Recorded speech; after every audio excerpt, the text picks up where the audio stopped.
a fazer uma pesquisa sobre a vida de cada pessoa. Porque às vezes a gente trabalha com a pessoa e a gente pensa que conhece. E de repente você não conhece. Você pode estar convivendo com um traficante anos sem saber que é um traficante.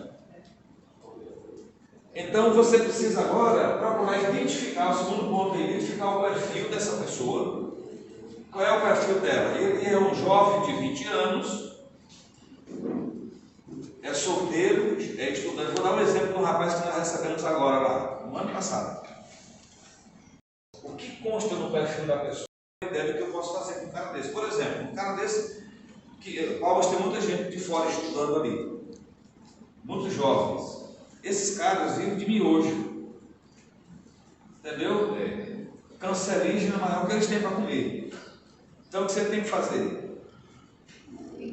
Cada domingo uma família da igreja pode fazer para poder dizer assim, ó, você vai almoçar com a gente. Rapaz, lá tem uma senhora da igreja, uma irmã, que é uma esposa do diabo, que ela tem um restaurante. A casa deles é um albergue, é lotado de gente. Eles gostam de oferecer comida. Porque a comida que sobra, né, não vai perder. Ela bota no forno, esquenta. Esse menino, quando é domingo, ela fala assim: ei, fulano, aquela turma de estudante lá. Almoço lá em casa hoje. Esse menino já vão assim, sabendo que vão comer até estufar e depois ainda vão levar a marmita. Entende? Isso faz diferença. Aí terminou o culto, ela diz, ó, lá em casa, vai terminar de comer aquela comida. Você chega lá, dá aquela farra, comendo e tal. Isso fortalece o relacionamento e abençoa essa rapaziada. Então você pode fazer isso. Uma vez que você sabe qual é o perfil da pessoa, você está criando pontes. Está criando pontes. Outra coisa, você também estudar o estilo de vida de cada uma delas. O estilo de vida. Para que você vai fazer isso? Estudar o perfil e o estilo de vida. Para você buscar alguma área em comum, alguma coisa que conecta um com o outro, para que você tenha o contato. A gente tem que encontrar essas brechas. O Felipe encontrou, o cara estava lendo, esse é um ponto de contato. Mas o Diário foi afastado porque tinha algo em comum. Então, eu vou procurar, por exemplo, você percebeu que a pessoa que você alistou é mãe, agora eu não vou falar mãe solteira, é mãe solo. É mãe solo, ela tem 2 crianças pequenas e essas crianças não têm onde ficar. Você pode, a partir desse perfil, achar uma maneira de apoiar essa pessoa, nem fazendo a vaguinha para pagar uma creche. Lá tem uma menina que chegou para a igreja tem pouco tempo, ela tem um problema de deficiência pulmonar que só funciona 60% do pulmão dela, 50%. Então, qualquer esforço que ela faz, ela fica cansada da crise, é um negócio complicado. E o marido da mãe dela é um cara fechado. Então, as duas vão para a igreja, elas viajam mais ou menos uns 6 a 8 quilômetros de bicicleta, pedalando, as duas. Aí, às vezes, ela dá crise no meio do caminho, cansa, a mãe tem que deixar a bicicleta em alguma casa, ou ela na garupa e lá vai a mãe. A menina era pesadinha. Aí minha mulher agora descobri que minha mulher estava fazendo uns projetos lá, uns planos, sem me consultar, né? Eu falei, quem foi? Ela disse o seguinte: fulano, ela tem esse problema que eu não sabia, fiquei sabendo agora.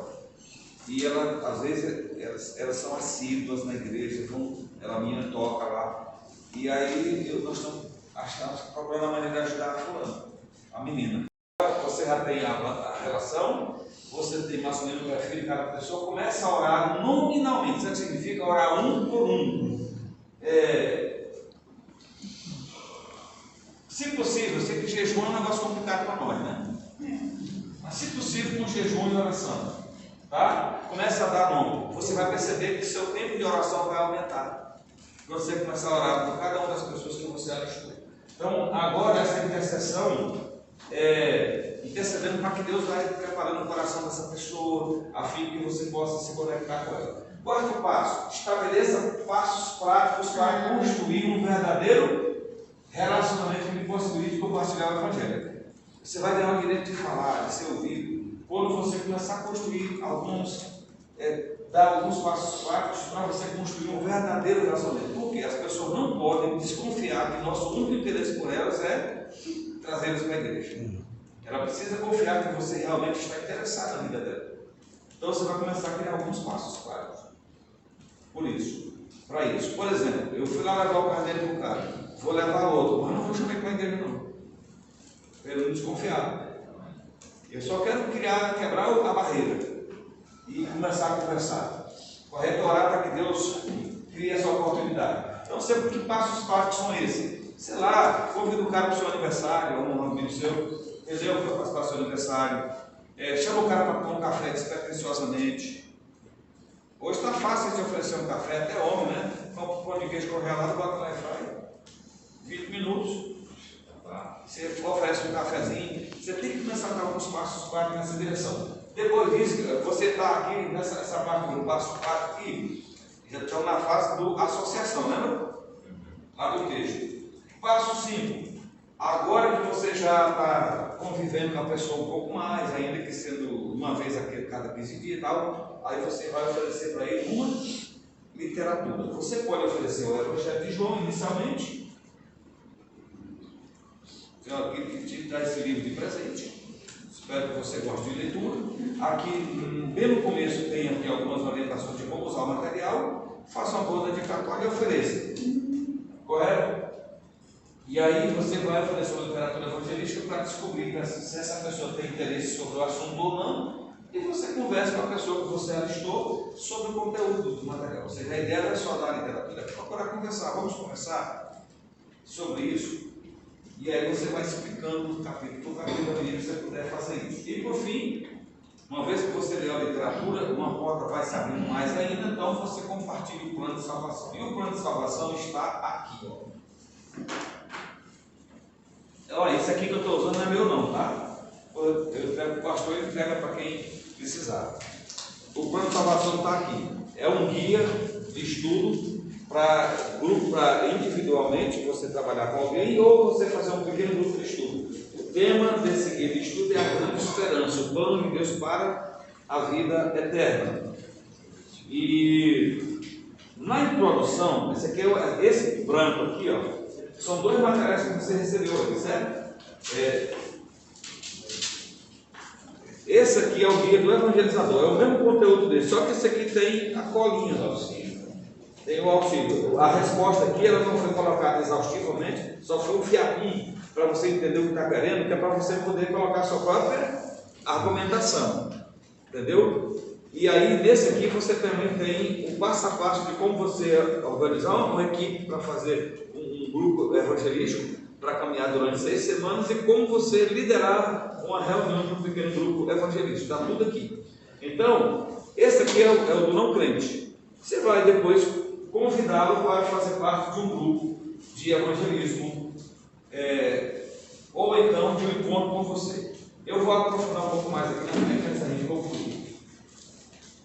Como usar o material? Então vamos lá. Primeiro, aliás, acho que eu não vou por aqui não. Eu vou por aqui. Deixa eu usar isso aqui. Fazer o quê? Vamos pegar o capa preta. Ó, na página 1, a gente tem o guia do evangelizador, uma breve palavra sobre a metodologia indutiva. Tá bom? O estudo bíblico indutivo. Veja bem, a ideia do estudo bíblico indutivo é do cara extrair do próprio texto a verdade que ele precisa tirar. Você não vai oferecer um conteúdo teológico complicado para o cara estudar, tá bom? Porque você está lidando com gente que nunca abriu a Bíblia, com pessoa que não entende a nossa linguagem. Você vai aprofundar as coisas a partir do discipulado. Então, primeiro tem uma dica aqui. Depois, como usar esse material? Primeiro, organize um pequeno grupo evangelístico para uma jornada de 5 semanas. Nesse caso, algumas pessoas usam 6 semanas porque eles usam a introdução para um encontro, só para poder explicar. Porque a introdução tem um resumo da grande história, para justificar justamente o tema que já trata da redenção e da consumação. Então, a dica é só essa. Primeiro, você pode formar duplas, até para encorajamento, ou você pode fazer sozinho. Na minha igreja tem várias pessoas que fazem sozinho, com 3, 4 pessoas, e tem gente que montou time. As mulheres, por exemplo, a Sara, se organizaram os departamentos em duplas.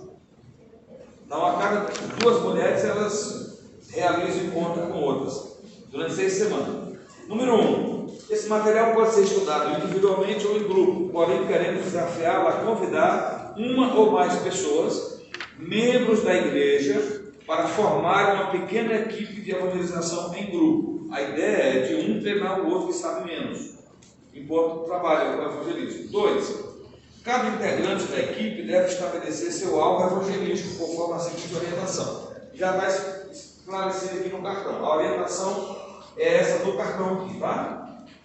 Então, primeiro é orar. Eu vou deixando ele cair aqui, eu vou precisar dele. Já estou cansado de virar. Então, as orientações estão aqui, ó. Esse cartãozinho, atrás aqui dele, você tem a data e o nome da pessoa que se alistou. Tem essas 6 bolinhas, porque à medida que você cumpre um passo, para cada pessoa você vai marcar um X, passo cumprido. Os passos estão aqui, que é aquele resumo ali, ó, que é fazer uma lista de pessoas com as quais você se relaciona, identificar o perfil estilo de vida de cada uma, buscar apoio, área de contato comum, interceder nominalmente por cada uma delas, apresentar as suas vidas e as suas necessidades nos encontros da igreja, ter reunião de oração, leve o seu cartãozinho e fala, eu queria que você orasse para mim, a pessoa que eu estou orando por ela, que ela está com esse problema. 4, aproximar o relacionamento, criar aquela conexão, estabelecer passos práticos, já viu. 5, oferecer uma literatura evangelística e por último, compartilhar o seu testemunho pessoal, ou seja, minha vida antes de Cristo, como me encontrei com Cristo, que significou para mim hoje conhecer a Cristo. E aí você vai apresentar então o plano de salvação e vai integrar pessoas novo convertidas na igreja e discipular. Então esse é o 6º passo, é uma série que constitui esse 6º passo, uma série de ações. Então, à medida que você vai cumprindo esses passos aqui, você vai marcando a bolinha. Marcando a bolinha para fazer. Com esse aqui eu completei para você se lembrar de o que você fez e o que você precisa fazer. Então veja só, ore para que Deus mostre as pessoas serem alcançadas, alistar o cartão missionário, interceder individualmente, se aproximar de cada pessoa e convidá-las individualmente a fazer parte dos encontros do seu pequeno grupo. Número 3, página 2. O grupo deve ser pequeno.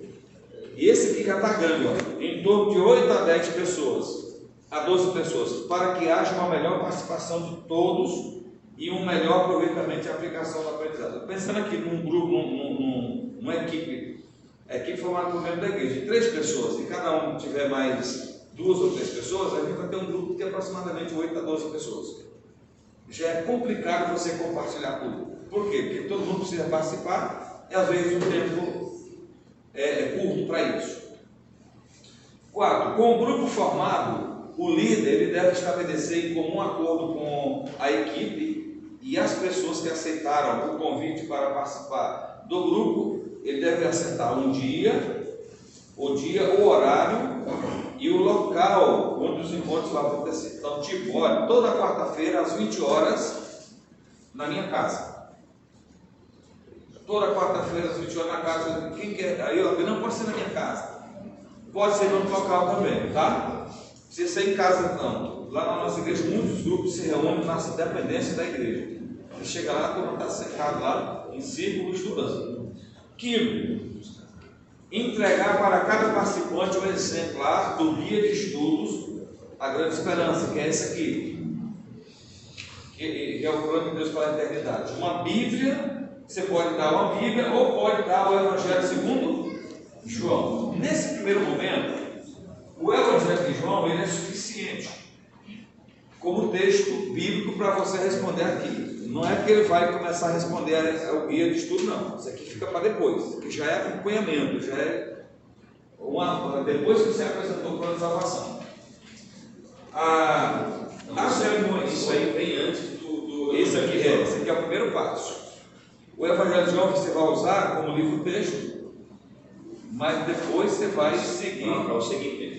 E depois você usa ele para seguir. O cara vai falar, não responde nada aqui por enquanto não. Você vai ler e responder isso aqui. Todo esse conteúdo está fundamentado em João. Os textos de apoio que não estão em João estão transcritos aqui, ó, porque estão prevendo que o cara não terá a Bíblia toda para ele poder pesquisar. E nem ele sabe fazer isso. Então vamos lá. As reuniões do grupo devem ser semanais. A gente não pode ficar quebrando o ritmo. De aproximadamente 1h15 porque se a gente fala até 1h15, o cara pode ultrapassar até 1h30, seguindo uma estrutura simples que contém apenas 3 partes. Veja bem, diferente de um grupo familiar normal, em que você tem 5 partes, ou seja, a liturgia do grupo, digamos assim, tem 5 partes, esse aqui só tem 3, porque é para facilitar a vida de quem quer evangelizar, que não tem habilidade de dirigir um pequeno grupo. Então, quais são as partes? Primeiro, começa assim com a dinâmica de abertura, que leva de 5 a 10 minutos. O que contém nessa dinâmica? Uma saudação, né? Que a gente, geralmente, quem está recebendo vai encontrar a pessoa no portão, a pessoa toca a campainha e fala: opa, que bom que você veio, seja bem-vindo, ele estava aguardando você, dar as boas-vindas, e aí uma oração de adoração e de louvor. Nesse grupo, tipo de grupo evangelístico, normalmente a gente orienta que não haja cânticos. Por quê? Porque às vezes só são 2 pessoas da igreja, com 3, 4 que não são. Aí os 2 vão cantar para os outros ouvir. Eles não conhecem a música. Então, nesse momento, não há necessidade para isso. Tá? Até para não constranger a pessoa, ficar lá, cantando e parando. E quando a gente está cantando, e o outro não está cantando, como é que a gente canta? Quem não sabe cantar, baixa a cabeça, e quem canta, canta olhando para cima. Então, para evitar isso, a gente precisa aprender que adoração e louvor não é feito só com música. Lembra da oração de Davi lá no livro das Crônicas? Quando ele foi o primeiro quando foi consagrado. Ele que Davi orou ao Senhor e disse: ele adora a Deus e ele louva ao Senhor. Então você pode fazer uma oração nesse momento de louvor, exaltando a bondade de Deus, exaltando a pessoa de Deus. Uma oração que você gasta 5 a 10 minutos. Então, boas-vindas, uma saudação calorosa. Depois o estudo bíblico que você vai conduzir, que deve levar entre 35 a 40 minutos, estourando 50 minutos, para dar tempo de todo mundo, porque também há pessoas que estão interessadas, elas fazem muitas perguntas, e as muitas perguntas precisam ser respondidas. E você conclui a reunião nos últimos 20 minutos finais para orar. O líder e a sua equipe devem usar esses 20 minutos finais para orar com e em favor dos não crentes e seus familiares. Então perceba que é uma dinâmica bem simples que qualquer pessoa pode conduzir. Boas-vindas, saudação, oração de adoração no corpo. Agora vamos